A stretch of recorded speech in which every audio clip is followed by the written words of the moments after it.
그러니까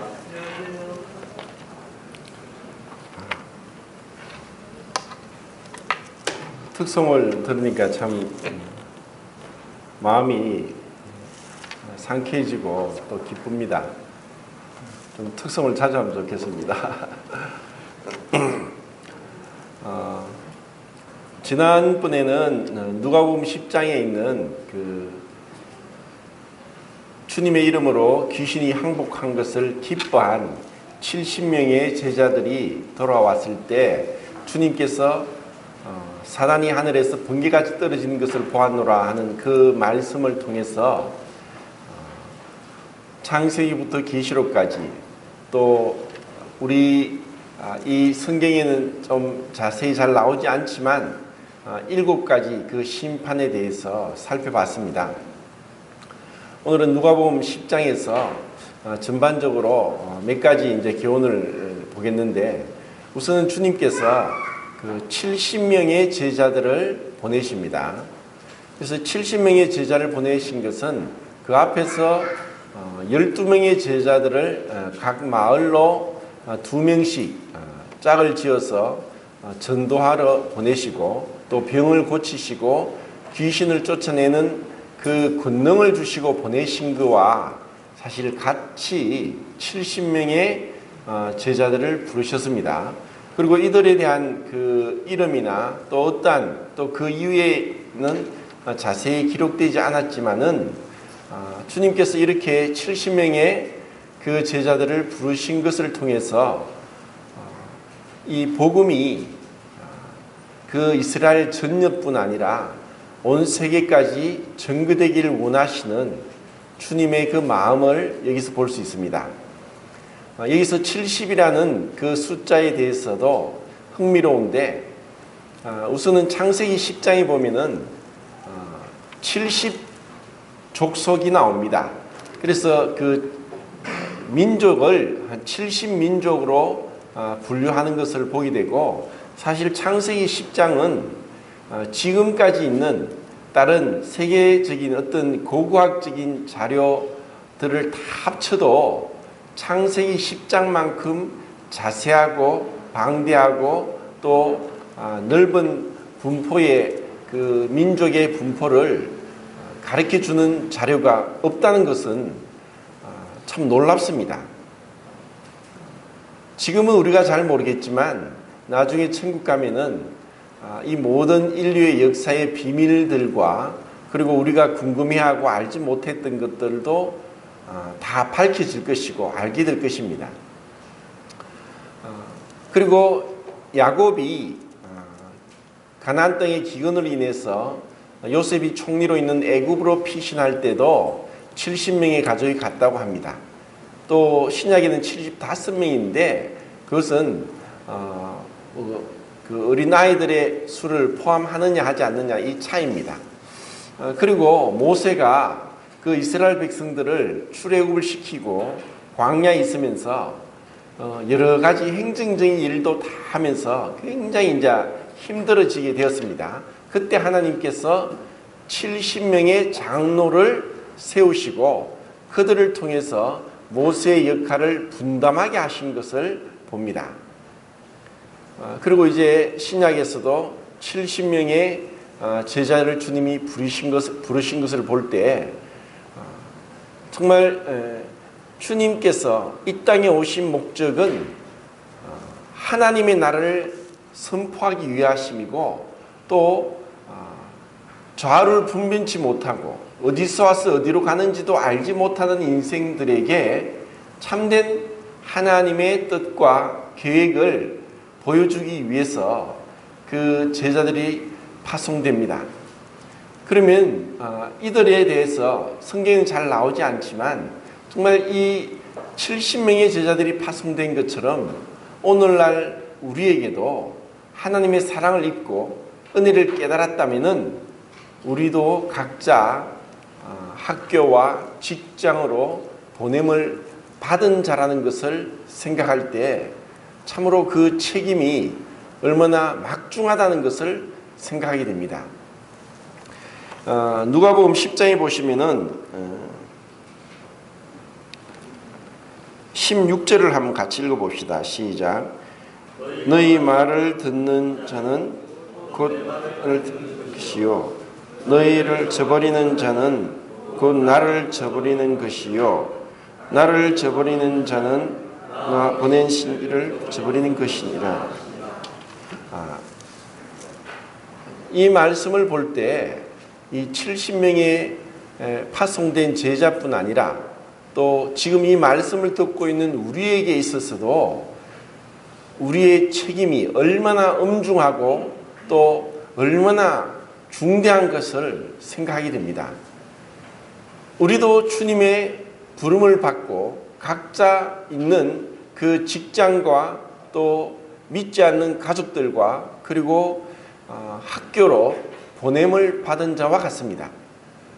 우리의 말을 듣는 자는 주님의 말을 듣는 것과 같고 우리의 말을 듣지 않는 것은 주님의 말씀을 듣지 않는 것과 같습니다.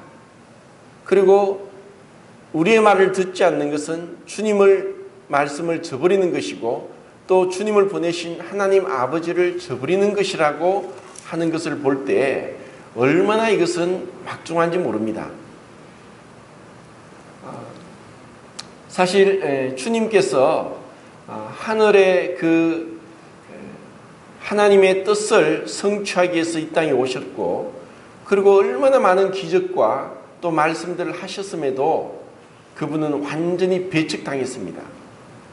그리고 그 뒤에 보면은 주님께서 굉장히 이제 진노하시는 그 장면을 보는데 주님께서 가버나움이나 고라신이나 벳세다에서 많은 기적을 행하셨습니다. 그런데 그 많은 기적을 받았고 친히 목격했고 그런 은혜를 누렸던 고라신과 벳세다와 가버나움 지역의 사람들이 회개하지 않았다는 것을 봅니다. 이로 인해서 주님은 심판날에 차라리 두로와 시돈이 너희보다 견디기 쉬울 것이다. 너희가 어디까지 높아지겠느냐. 음부에까지 낮아지리라는 그러한 책망과 또 꾸지람을 하십니다. 이것을 볼 때 주님의 그 심판에 있어서는 경중이 있다는 것 그리고 주님의 상급에 있어서도 크고 작은 것이 있다는 것을 생각할 수 있습니다. 이것은 지극히 합당한 것이죠. 경범죄를 지은 사람하고 중범죄를 지은 사람하고 심판의 형벌이 다른 것은 너무나 합당한 것입니다. 한편으로는 그런 생각을 합니다. 제가 지난주 목요일 날 전주 기린노교회를 갔다 왔습니다.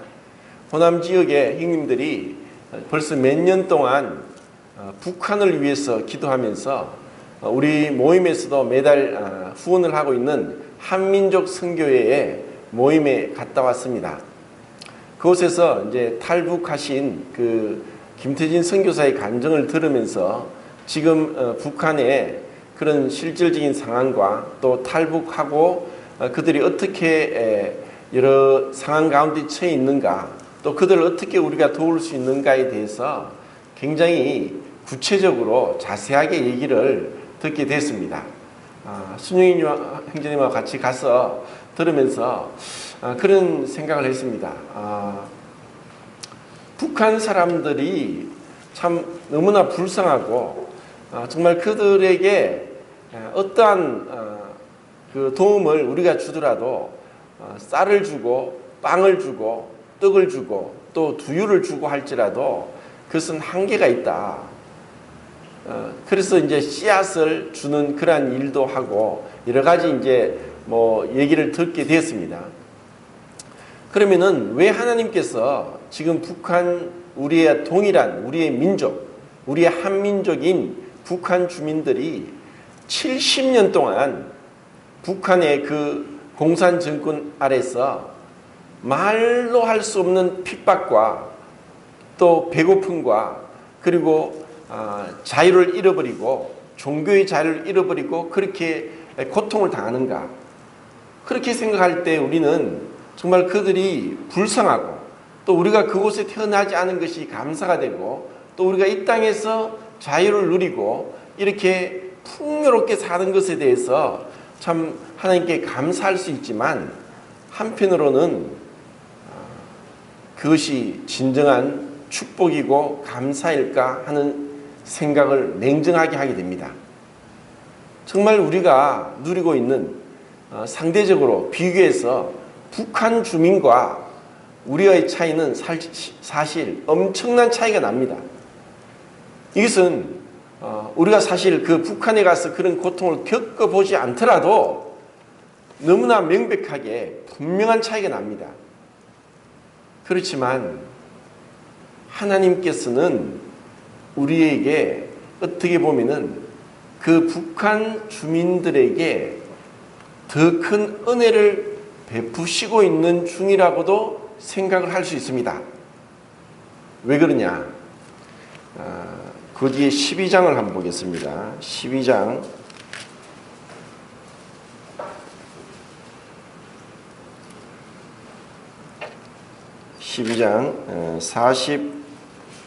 46절부터 48절까지 같이 한번 읽어봅시다. 시작. 생각하지 않은 날이 못한 시간에 그 중에 주인이 이르되 자의 뜻을 알고도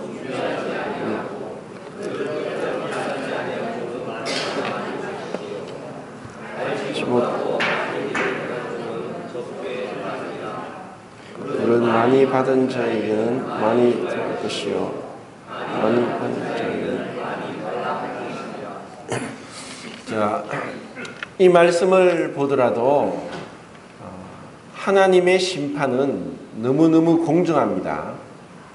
많이 받은 자에게 많이 달라고 하는 것이 당연하겠죠. 그리고 정말 배고프고 굶주리고 또 핍박당하고 자유를 잃어버리고 정말 그 끔찍한 고통, 생지옥과 같은 그 고통 가운데 사는 사람과 우리와 하나님 앞에서 심판받는 것은 다를 것입니다. 우리는 지금 풍요로운 물질과 시간의 자유와 그리고 여러 수많은 혜택을 북한 주민과 비교하지 못할 정도로 누리고 있습니다.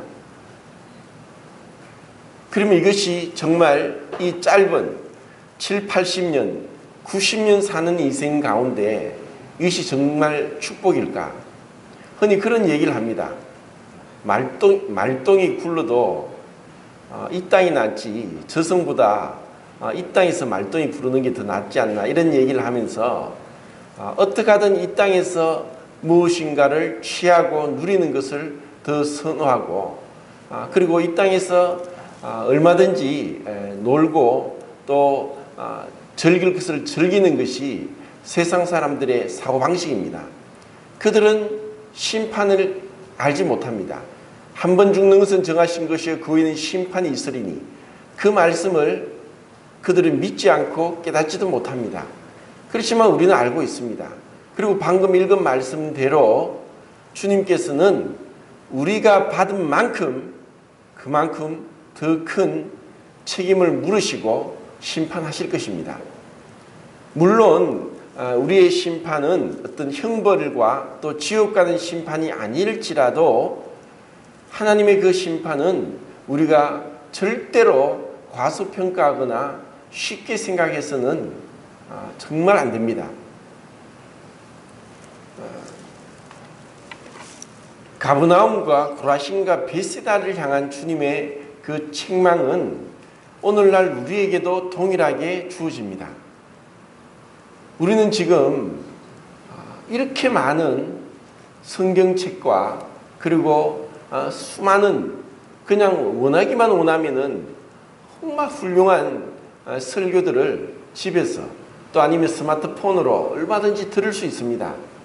그리고 서점에 가면 수많은 신앙 서적이 있고 2000년 동안 교회사를 보더라도 정말 믿음의 선진들이 어떠한 삶을 살았는지 어떻게 그들이 고난받고 죄와 싸우고 그리고 복음을 전하기 위해서 그들의 목숨을 불사르고 그의 재산을 다 하나님께 바치고 했던 그러한 것들에 대해서 듣고 알고 있습니다.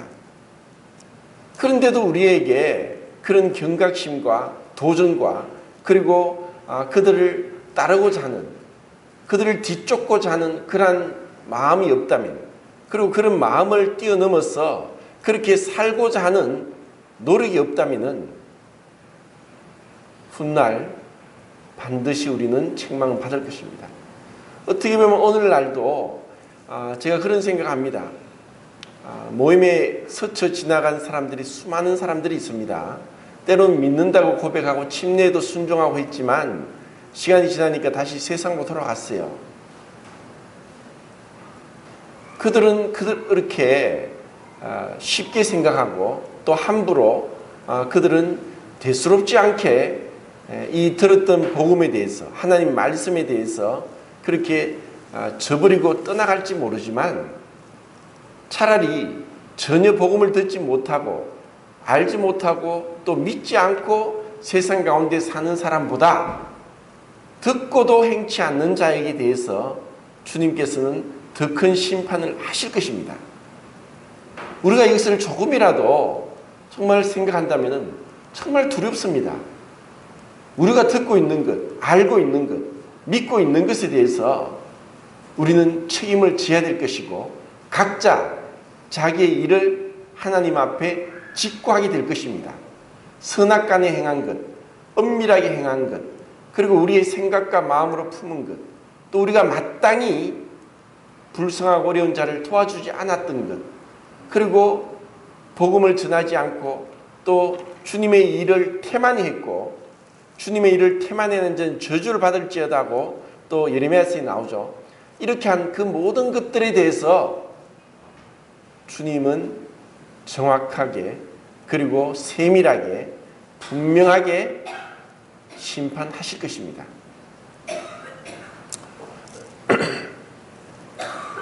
70명의 제자들이 그렇게 파송을 받고 돌아왔을 때 그들은 정말 기뻤습니다. 주님의 이름으로 귀신이 항복하더이다. 그 기쁨이 얼마나 놀랍겠습니까? 그전에는 결코 누구도 할 수 없었고 감히 그 존재조차도 알지 못했던 악한 영들이 얼마나 두려워 떨면서 항복하는 것을 보았을 때 주님의 이름의 권능이 얼마나 무서운지 봤습니다. 제가 그 성도님들에게 하워드 피트만 목사님의 간증을 보내드렸는데 그것을 꼭 다시 한번 들어보십시오. 눈에 보이지 않는 악한 영의 세계가 얼마나 무서운지, 지금 눈에 보이는 이 세상보다도 눈에 보이지 않는 영의 세계가 더 크고 넓고 더 비밀한 것이 많다는 것을 성경에도 나와 있지만 지금은 우리가 잘 모르지만 또 그렇게 이 청천에서 영의 세계를 보고 온 사람들의 간증을 듣고 우리는 짐작하게 됩니다. 우리가 주님 앞에 가게 되면 그때 알게 될 것입니다. 얼마나 마귀가 나를 끈질기게 공격하고 참수하고 고소하고 나의 약점을 끈질기게 자꾸 무너뜨리기 위해서 주님 가까이 가게 하지 못하게 하기 위해서 기도하지 못하게 하고 말씀을 듣지 못하게 하고 모이를 힘쓰게 하지 못하고 헌신하지 못하게 하고 그리고 정말 주님의 일을 위해서 열심을 내지 못하게 했던 그 모든 원수의 강교한 술책들을 그날에 가면 알게 될 것입니다. 그리고 그 마귀들이 받을 심판은 정말 끔찍할 것입니다. 우리 그리스도의 삶은 영적인 전쟁입니다. 그냥 편안하게 주일날 그냥 예배드리고 또 6일 동안 그냥 세상에 파묻혀 사는 것이 아니라 일주일 내내 하루 종일 우리가 영적인 전쟁을 하는 그 방법을 알지 못하고 또 그렇게 해서 승리하지 못하면은 계속 패배당하는 것입니다. 사단에게 속고 있는 것입니다. 사단이 얼마나 음흉하고 또 얼마나 지혜롭고 또 얼마나 밤낮 잠을 자지 않고 괴롭히는지 우리는 알지 못합니다. 왜냐? 영적인 전쟁을 하지 않기 때문입니다. 영적인 전쟁을 우리는 각자 시작을 해야 됩니다. 그것이 거창하고 그런 것이 아닙니다. 내가 알고 있는 믿음대로 행하고자 하는 것입니다. 이것을 또 뒤에 선한 사마리아인의 비유를 통해서 더 자세하게 말씀을 드리겠습니다. 이렇게 해서 제자들은 기쁜 가운데 있었지만 주님은 귀신이 항복한 것보다 너희 이름이 하늘에 기록된 것을 기뻐하라고 말씀하시면서 우리가 듣고 보는 것이 복되도다는 그런 말씀을 하십니다. 이것은 모든 사람들이 가지고 있지 않습니다. 믿음은 모든 사람의 것이 아니고 이것은 비밀입니다. 우리가 가지고 있는 믿음의 비밀은 너무나 축복된 것이고 또 수많은 사람 중에서 하워드 피트만 목사님은 2.5%의 사람이 그리스도인이라고 자칭하는 자들 중에서 2.5%만이 천국 들어간다는 그런 얘기를 하는데 정확하게는 모르지만 많은 깨어있는 믿음의 위인들은 그렇게 얘기합니다. 10%가 되지 않을 것이고 5%가 되지 않을 것이라는 얘기는 오래전부터 해왔던 것입니다. 실상 우리 안에서 정말 그러한 영적인 생명, 부활의 생명, 그리고 이 세상을 넉넉히 이기는 그 권능, 그 믿음이 우리에게 있는지, 단순히 그냥 종교 생활에 만족하는지, 내 안에 어떠한 거룩함을 추구하는 것도 없고 죄와 싸우는 것도 없고 믿음의 선한 싸움을 싸우기 위해서 분투하는 것도 없고 또 하나님을 더 알기 위해서 매달리는 것도 없이 그냥 육신적으로 세상에 있는 사람과 다를 바 없이 살아간다는 것은 비극입니다. 잠자든지 아니면 생명이 없든지 둘 중에 하나입니다. 우리는 발버둥을 쳐야 됩니다. 때로는 시간이 나면은 정말 다시 창세기부터 계시록까지 마음을 잡고 성경을 읽으면은 한 달 안에 읽을 수 있고 신약 성경은 3일 정도 되면은 27권을 다 뗄 수 있습니다. 그렇게 통독도 해야 되고 또 한 장 한 장을 깊이 묵상도 해야 되고 또 시간 내서 암송을 해야 되고 그렇게 하면서 우리는 이 내 생각이 그리스도로 충만케 되고 그리고 주님을 따라갈 수 있는 그러한 영적인 전쟁을 할 준비가 됩니다.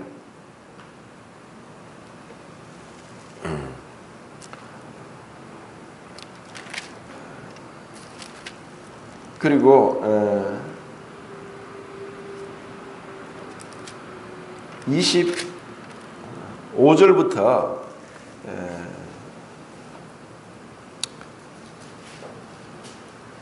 25절부터 28절까지 같이 한번 읽어보겠습니다. 시작. 어떤 율법사가 일어나 예수를 시험하려고 선생님 내가 설하여야 영생을 얻으리까? 예수께서 이르시되 율법에 무엇이라 기록되었으며 네가 어떻게 읽느냐?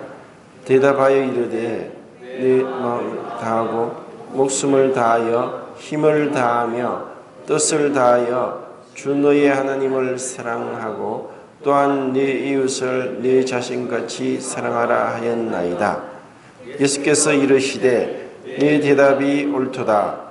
이를 행하라. 그러면 살리라 하시니 여기서 어떤 율법사가 예수님께 질문하는 그 장면이 나옵니다. 선생님, 예수님을 시험하면서 알고 있으면서도 시험하기 위해서 그렇게 질문합니다. 그는 생각하기를 율법에 대해서 공부를 하고 연구하고 배웠고 그리고 나름대로 지식이 많은 사람이었기 때문에 예수님처럼 배우지도 못하고 또 공부도 하지 않은 예수님을 비판하면서 그리고 우습게 여기면서 이렇게 시험하는 질문을 합니다. 내가 어떻게 하여 영생을 얻으리까? 무엇을 하여 영생을 얻으리까? 이 질문은 제가 늘 말씀을 드리지만 인간이 하나님에게 할 수 있는 가장 위대한 질문이 바로 이것입니다. 이것보다 더 위대한 질문이 없습니다. 또 이 질문에 대해서 우리가 심사숙고하고 또 이 질문에 대해서 스스로 하지 않고 있었다면은 헛산 겁니다. 이 세상의 어떠한 부귀영화도 영생과 비교할 수 없습니다. 이 세상의 어떠한 부귀영화도 죽을 때 가져갈 수 없습니다. 또 이 말씀은 단순히 복음을 전할 때 사용하기 때문에 우리가 별로 대수롭지 않게 생각한다는 것은 큰 오산입니다. 여기에 정말 많은 오류가 있고 또 잘못 생각하는 것들이 있습니다. 복음에 대해서 복음이 무엇인지를 또 이 구절에서 우리는 찾을 수 있습니다. 분명히 영생을 얻고자 하는 것이 인생의 가장 궁극적인 또 우리가 지금 창조받은 목적이지만은 이 질문은 잘못됐습니다. 왜냐? 무엇을 하여야 영생을 얻으리까 하는 그 질문 자체가 잘못되었습니다. 영생을 얻고자 하는 것은 맞지만 무엇을 행하여서 영생을 얻고자 하는 그 질문이 처음부터 잘못되었습니다. 그래서 주님께서 되묻는 것입니다. 너는 어떻게 율법을 읽고 그것을 생각하느냐? 무엇이라고 기록되어 있느냐? 했을 때 이 율법사의 대답은 우리가 생각하는 것처럼 쉽게 생각해서는 안 됩니다.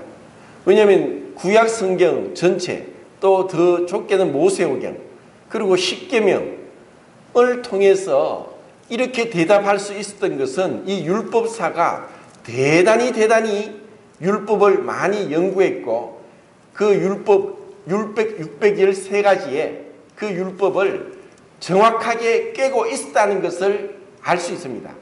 우리는 주님의 말씀을 듣고 신약 성경을 통해 알 수 있지만 구약 성경만 가지고 있던 그 당시의 사람들에게 있어서 그 수많은 말씀들 가운데서 가장 중요한 이 신명기 6장과 레위기 19장 말씀을 딱 뽑아서 마음과 목숨과 뜻과 힘을 다하여 하나님을 사랑하고 내 이웃을 내 몸과 같이 사랑하라고 하는 이 두 가지 말씀으로 요약해서 대답했던 것은 대단한 지식입니다. 이것은 정답입니다.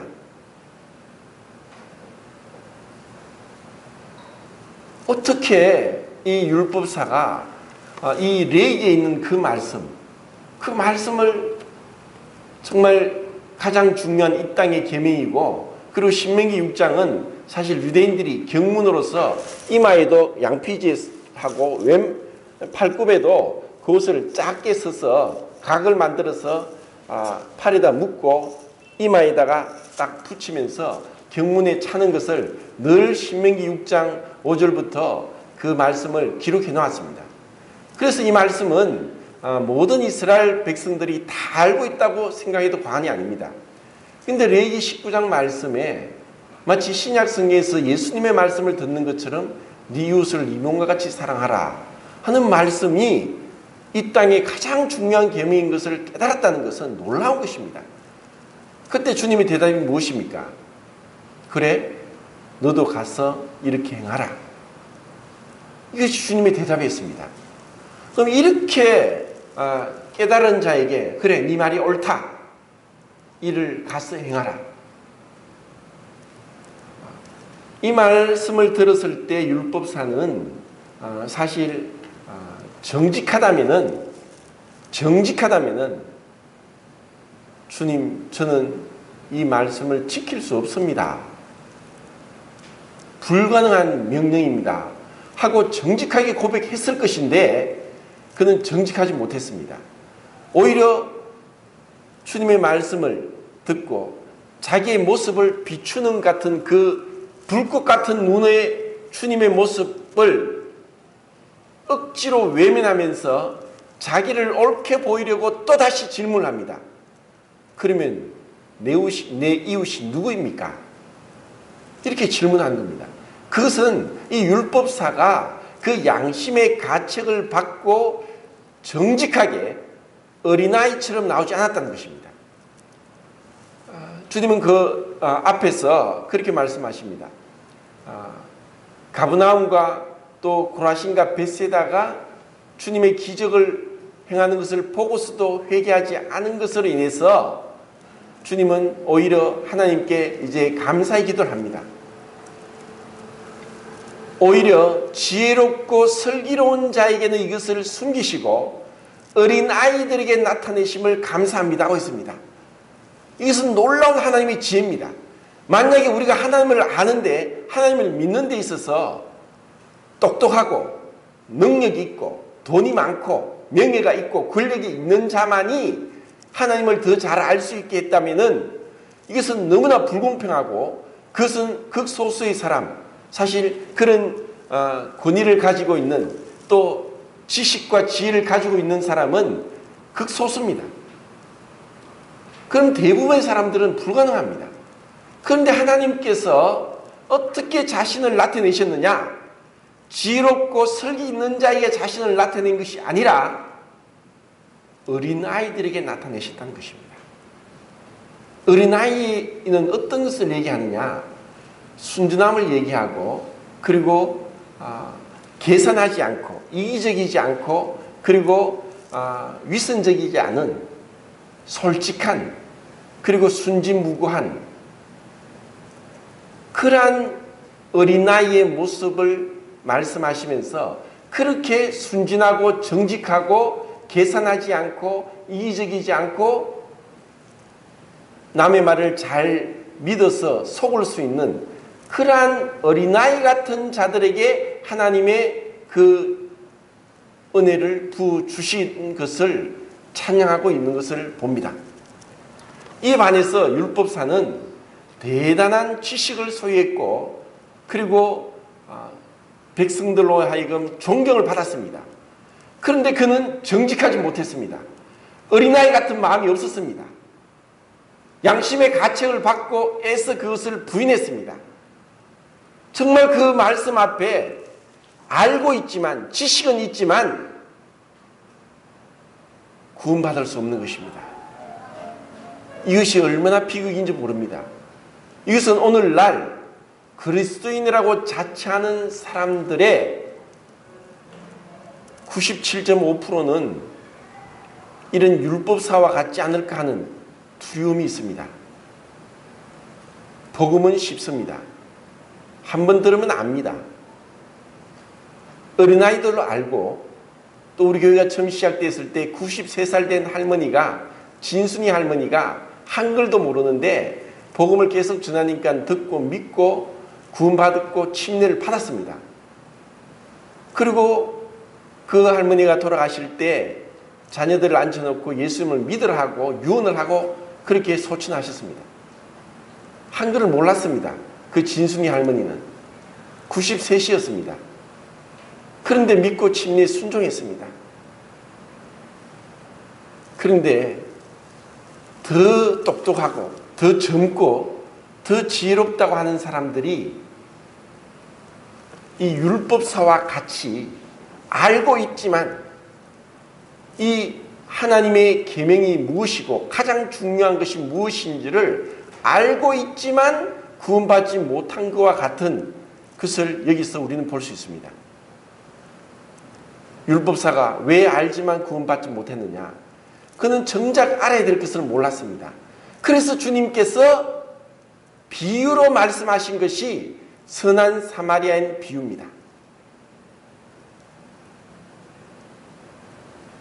그리고 여기서 주님은 얼마나 인자하고 자비롭게 이렇게 교묘하게 자신을 스스로 속이고 있는 순수하지 못하고 거짓되고 위선적인 양심의 소리를 듣지 못하는 이 지식 있는 율법사를 향하여서 이렇게도 친절하게 이렇게도 인자하게 비유를 통해서 또다시 한번 그의 양심의 문을 두들기고 계십니다. 잘 들어봐라. 어떤 사람이 예루살렘에서 예리고로 내려가다가 강도를 만나서 옷 벗기고 두들겨 맞고 그래서 거의 죽은 것처럼 해서 버리고 도망갔는데 이렇게 거의 반 죽은 가운데서 정신없이 길에 쓰러져 있는데 어떤 제사장이 지나가다가 자세히 보고 원문은 그렇습니다. 자세히 보고 그냥 지나가 버렸고 또 레인이 자세히 보고 그냥 지나가 버렸다. 근데 사마리아인이 와서 여행 중에 하다가 그것을 보고 자기의 돈으로 그 사람을 여관에 데려가고 그리고 기름과 포도주를 붓고 상처를 싸매고 그리고 자기 옷을 찢든지 해서 그 피나는 것을 먹게 하려고 지혈하기 위해서 옷을 찢기까지 상처를 싸매고 그리고 여관에 두어서 그 여관 주인에게 돈을 주고 내가 다시 돌아올 때까지 이를 돌봐라. 만약에 돈이 더 들면 내가 다시 돌아와서 돈을 더 주겠다. 이렇게 말씀을 하십니다. 그리고 그 율법사에게 묻습니다. 그러면은 누가 이 강도 만난 자의 이웃이냐? 이렇게 물었습니다. 그러자 율법사의 대답도 굉장히 계산적입니다. 어린아이 같지 못하고 흔히 똑똑하다고 하는 지식이 있는 학식이 있는 자들의 대답과 같이 피할 길을 마련하면서 그렇게 대답을 합니다. 사마리아인이라고 대답하지 않았고 율법사가 대답한 것은 무엇이었습니까? 예, 자비를 베푼 자입니다. 자, 그러면은 왜 율법사가 예수님은 사마리아인이 그렇게 자비를 베풀었다고 했는데 왜 율법사는 사마리아인이란 말을 하지 않고 자비를 베푼 자가 그의 이웃이라고 했겠습니까? 율법사는 지식은 교만케 한다는 말씀이 있습니다. 지식은 교만케 하는데 자기의 지식으로 사마리아인을 개취급했습니다. 그리고 레위기 21장에 보면은 제사장과 레위인은 어떤 시체에도 접촉하지 마라. 그리고 자신을 더럽히지 마라. 왜냐? 제사장과 레위인은 백성의 어른인적 자신을 스스로 지켜서 죄로부터 멀리하고 어떤 시체도 가까이 해서는 안 된다고 하는 명령을 레위기 21장 1절부터 4절까지 기록하고 있습니다. 그러니까 이 율법사도 동일하게 그 율법을 알고 있었을 것이고 그리고 그 주님의 비유에 나오는 제사장과 레위인도 그 율법에 기록된 말씀대로 하면은 분명하게 말씀을 지켰습니다. 왜냐하면은 시체는 곧 죄의 결과로 죽음이 오기 때문이고 그리고 시체를 가까이 하면은 부정하게 되고 일주일 동안 부정해서 짐 밖에 있어야 되고 또 이와 같이 분명하게 하나님이 금하셨기 때문에 다만 내 부모나 형제 자매의 죽음으로 인해서는 몸을 더럽힐 수 있다는 전제를 하셨습니다. 그런데 이와 같은 말씀에 기록된 대로 제사장과 레위인이 순종했음에도 주님께서 의도적으로 그 율법사에게 말씀하신 것은 사마리아인이라고 말씀했습니다. 그 마음에 스스로 가지고 있는 지식의 한계에 대해서 주님은 무너뜨리기를 원하셨습니다. 자기가 보고 있는 그 관점이 다가 아니고 자기가 생각하는 것이 자기가 계산하고 자기가 그 나름대로 선을 긋고 있는 것이 온전하고 또 맞는 것이 아니라는 것을 가르쳐주게 하기 위해서 사마리아인이라고 말씀을 하신 겁니다. 그리고 그는 율법사는 사마리아인이라는 말도조차도 꺼내기를 그는 입술이 부정하게 될까 이런 생각까지 하면서 그냥 자비를 베푼 자입니다 했습니다. 그때 주님이 또 말씀하십니다. 그래, 너도 가서 이같이 해라. 왜 사람들이 구원받지 못하느냐? 자기의 참된 모습을 알지 못합니다. 자기의 죄악되고 자기가 버려지고 자기가 추악하고 부패하고 그리고 거짓된 것을 깨닫지 못한 자는 결단코 구원받지 못합니다. 이 비유에 나오는 대로 강도 만난 어떤 사람과 같이 강도가 자기보다 힘이 더 세고 그리고 그 강한 강도에게 그는 붙잡혀서 옷을 벗김 당하고 두들겨 맞고 온몸이 상처가 나고 피가 나서 죽을 수밖에 없이 길가에 내버려진 그런 너무너무 비참한 신세인데도 그러한 신세가 바로 자기 자신인 것을 주님이 깨닫게 하기 위해서 비유로 말씀하셨는데 그 사람이 자기라고 생각지 못한 것이 비극입니다. 오늘날 사람들이 이것 때문에 구원받지 못합니다. 죄인 줄을 알지 못합니다. 나름대로 자기는 선하게 살았고 남을 해코지 않았고 또 나쁜 짓을 하지 않았고 내 양심에 갇히게 되는 그런 일을 하지 않았다. 나는 저 사람보다 이렇게 나는 더 훌륭하고 더 뛰어나다고 생각하는 그러한 것들로 인해서 하나님 앞에 구원받지 못하는 것입니다. 그들은 그 거룩하신 공의로우신 하나님을 보지 못하기 때문에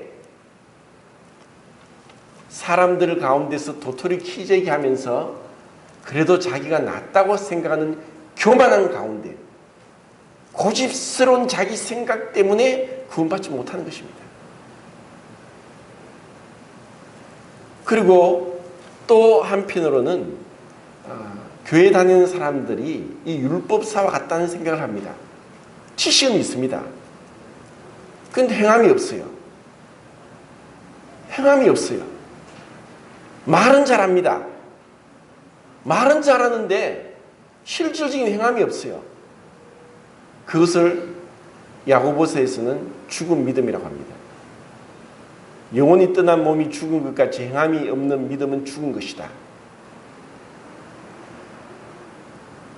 한편으로 잘못 생각하면 행함으로 구원받고자 하는 것은 절대로 불가능한 것이고 그것은 저주 아래 있는 것이고 율법 아래 있는 것이고 또 올바로 복음을 깨닫고 하나님 말씀을 안다고 하면서도 행함이 없는 것은 거짓 믿음이고 죽은 믿음인 것입니다. 이와 같은 거짓 믿음은 오늘날 우리 사회에 팽배합니다. 그들은 구원의 지식이 있습니다. 그리고 자기는 구원받았다고 이야기를 해요. 그런데 어떠한 주님을 향한 뜨거운 열정도 없고 복음에 대한 영혼을 안타까이 여겨서 눈물을 흘리는 것도 없고 말씀을 더 배우고자 하는 열심도 없고 말씀을 읽지도 않고 구제하지도 않고 전도하지도 않고 그러면서도 지식은 있습니다. 이 율법사가 구원받았습니까? 구원받지 못했습니다. 율법사가 지식이 없었습니까? 지식이 있었습니다. 그러면 우리가 이 선한 사마리아인처럼 그렇게 행하지 못하면 구원받지 못합니까? 여기서 선한 사마리아인은 주님 자신을 상징하고 있습니다. 주님을 향해서 사마리아인이다 하고 비난도 했습니다. 세리와 죄인의 친구다 하고 비난했습니다. 먹기를 탐하고 포도주를 즐긴다 하는 비난도 받았습니다.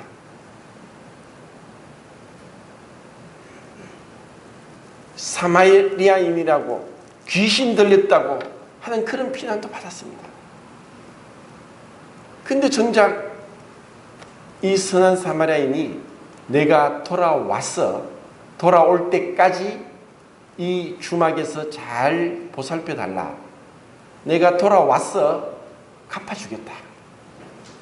주님 말씀하셨습니다. 내가 아버지께로 간다. 너희를 위해 처소를 예비하고 처소를 예비하면 다시 오겠다. 내가 진실로 속히 다시 오겠다. 그렇게 말씀하신 분 주님이십니다. 주님은 다시 오십니다. 초대교회 성도들 마라나타, 주님 어서 오십시오. 그것이 인사였습니다. 주님 다시 오십니다. 모든 잘못된 것들, 억울한 것들, 그리고 부정하고 거짓되고 위선적이고 죄악된 것들을 심판하기 위해서 주님이 오십니다. 우리는 그런 주님을 맞이하게 될 것입니다. 두렵습니까? 제가 지난주에 세인동교회 가서 하나님의 심판에 대해서 전했습니다. 끝나고 나서 식사가 끝났는데 40대 중반의 형제님이 왔습니다. 자녀가 셋이나 있고 또 사업을 하고 안정된 분입니다. 굉장히 얼굴이 어두워요. 저에게 얘기합니다. 말씀을 듣고 너무 두렵습니다. 너무 떨립니다. 하나님의 심판이 두렵습니다. 제가 세상을 따라갔고 교회 일에 등한히 했고 마음속에 죄를 품고 있고 그렇게 따라갑니다. 저 어떻게 하면 됩니까? 어떻게 할까요? 이렇게 솔직하게 얘기를 했습니다.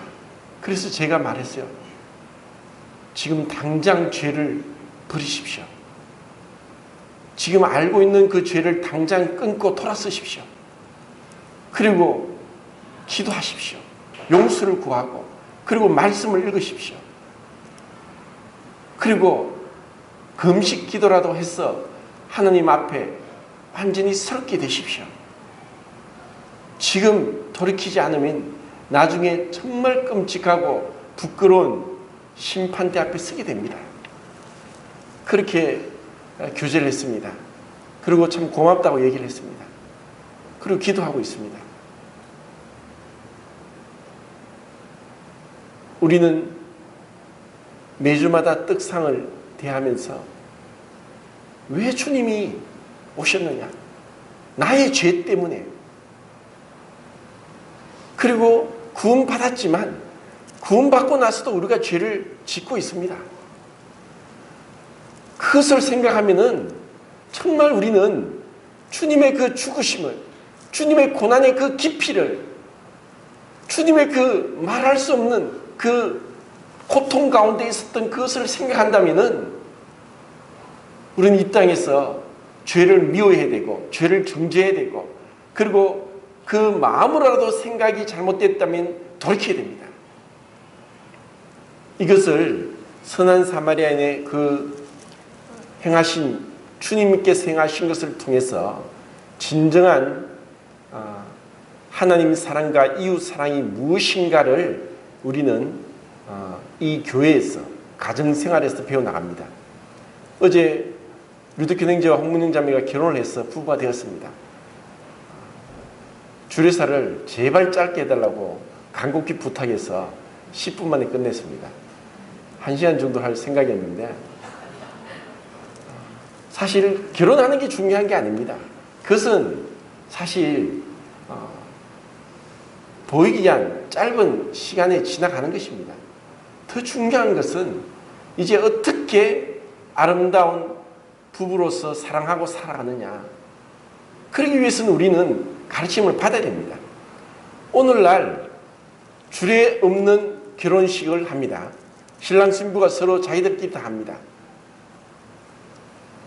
그것은 권위를 인정하지 않는다는 것이고 또 먼저 본을 끼친 자가 없다는 것이고 또 그러한 분들의 먼저 결혼 생활하고 살아가고 있는 분들의 조언과 충고도 받지 않겠다는 것입니다.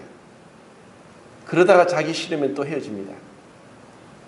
오늘날 얼마나 타락하고 소돔과 고모라 성보다 더 타락한 시대인 줄 알고 계십니까? 사람들이 얼마나 더러운지 아십니까? 얼마나 죄를 우습게 여기고 물마심같이 죄를 짓고 있는지 아십니까? 정말 세상에 있기가 싫을 정도로 사람들이 타락해 있습니다. 차라리 북한 사람들이 나을 것입니다. 왜냐? 지금은 고통스럽지라도 심판을 나중에 덜 받기 때문입니다. 우리는 지금 가지고 있는 자유, 시간, 물질, 우리의 재능, 수요일 날도 말씀을 드렸습니다. 율법을 자세히 들여다보면 결코 11조가 아닙니다. 최소한 10의 2조를 했습니다. 왜 그런 줄 아십니까? 신명기 26장에 나옵니다. 안식년을 기준으로 매 3년과 6년째에 레인과 제사장과 고아와 과부와 객을 불러서 그들이 푸짐하게 배부르게 먹도록 그들을 구제하라고 있습니다. 소득의 11조를 다 드렸습니다. 그리고 그들이 기르고 있는 가축의 초태생은 소와 양과 염소는 무조건 제물로 다 드렸습니다. 그러니까 분명히 10의 3조 4조를 했습니다. 그런데 오늘날 율법보다 더 뛰어난 은혜 안에 살고 있다고 하면서 10의 1조를 하고 만족합니다. 자기는 다 했다고 하는 거예요. 그것은 은혜가 아닙니다. 은혜는 주님께서 우리를 위해서 완전히 자기를 드린 것입니다. 우리가 그 은혜를 깨달았다면, 그 사랑을 받았다면 우리는 자연적으로 헌신할 것입니다. 헌신을 어떻게 하느냐? 새 신을 사지 않고 새 차를 사지 않고 헌차를 사는 겁니다. 우스운 얘기 같지만 내가 누릴 수 있는 자유가 있지만 그것을 스스로 주님을 위해서 포기하고 드리는 것이 진정한 사랑입니다. 그리고 사랑에 있어서는 선한 사마리아인이 상처를 싸매고 기름을 붓고 포도주를 붓고 여관에 데려가고 돈을 주고 돌보도록 하고 한 것처럼 세세하게 사소한 것에까지 우리는 배워가야 됩니다. 왜냐하면 혼자 살 것 같으면 괜찮습니다. 그런데 정말 함께 살기 위해서는 내 자기 유익을 버려야 되고 또 내 고집과 내 습관과 또 내 기준을 내려놓지 않으면 절대로 함께 화목하게 사랑하며 살 수 없습니다. 내가 정말 내 점수는 누구한테 얻을 수 있느냐? 내 배우자한테 진정으로 내 영적인 상태를 얻을 수 있습니다. 내가 주님 앞에서 어느 정도의 영적인 성숙도가 되어 있느냐? 그것은 배우자가 어느 정도 정확하게 평가할 수 있을 것입니다. 교회에서는 잘 모릅니다. 일주일에 한 번 만나서 어떻게 알겠습니까? 사랑은 무엇입니까? 자기를 부인하는 것입니다. 왜 자기를 부인합니까? 사랑하면 자기를 부인하게 되어 있어요. 사랑하지 않으니까 자기를 부인하지 않습니다. 제사장과 레위는 사랑이 없기 때문에 지식은 있지만 불쌍히 여기지 않았습니다. 사마리아인은 보고 불쌍히 여겼습니다. 불쌍히 여기면은 자기가 여행 중에 가는 목적이 있는데도 그것을 내려놓고 자기 물질을 허비하면서 이렇게 섬기게 되어 있습니다. 믿음이 노릇하고 섬기지 않는 자들은 믿음을 점검해야 됩니다. 누구를 섬깁니까? 주님을 섬깁니다. 주님을 어떻게 섬깁니까? 우리 중에 있는 성도를 섬기는 것이 주님을 섬기는 것입니다. 내가 주님 성도를 어떻게 섬깁니까? 선대의 크리스찬으로서는 참 불가능합니다. 자주 만나고 관심을 갖고 대화하고 그리고 기도하고 또 격려하고 조언하고 때로는 충고도 필요합니다. 잠언 27장 14절에 이른 아침에 이웃을 축복하면은 저주처럼 여기게 된다는 말씀이 있습니다. 아무리 좋은 거라도 이른 아침에 축복한다고 자기는 생각할 때 자기 기준에 그래 나는 당신을 축복합니다 하고 이웃에게 축복을 하지만 그 이웃은 잠자고 있는데 그 축복이 축복으로 들리지 않고 저주로 들린다는 그 말씀이 잠언 27장 14절 말씀입니다. 결국 기준은 내가 아니라 상대방입니다. 전에 할머니들이 계실 때 제가 한번 가서 이렇게 성경 공부를 하는데 공부하는 이제 할머니들이 말씀을 하십니다. 그러면 한 7, 8분이 한 분이 말씀하시고 또 다른 분이 말씀하시고 그러면 동시에 다 말씀을 하시는 거예요. 다른 분들 말씀을 잘 안 들어요. 그것은 젊은 사람도 마찬가지입니다. 일방통행인 것은 교제가 아닙니다. 대화는 서로 주고받는 것입니다. 주님은 먼저 기다리십니다. 그리고 다 들으시고 그리고 말씀하십니다. 우리도 그런 것이 필요합니다. 사연을 듣기 전에 대답하는 자는 미련하여 욕을 당하느니라 하고 또 잠언이 나옵니다. 상대방 입장을 생각하지 않고 배려하지 않는 것은 사랑이 아닙니다. 상대방을 생각할 때 배려할 수 있습니다. 자기 생각에 사로잡히니까 그러니까 갈등이 생기는 거예요. 왜 그런가? 왜 그런가? 결국 우리 자신의 내 안에서도 내 자신도 잘못된 기준 계속 지게석을 옮기고 또 저울추를 바꾸면서도 다른 사람에게는 그 잣대를 갖다 대니까 갈등이 생길 수밖에 없는 것입니다.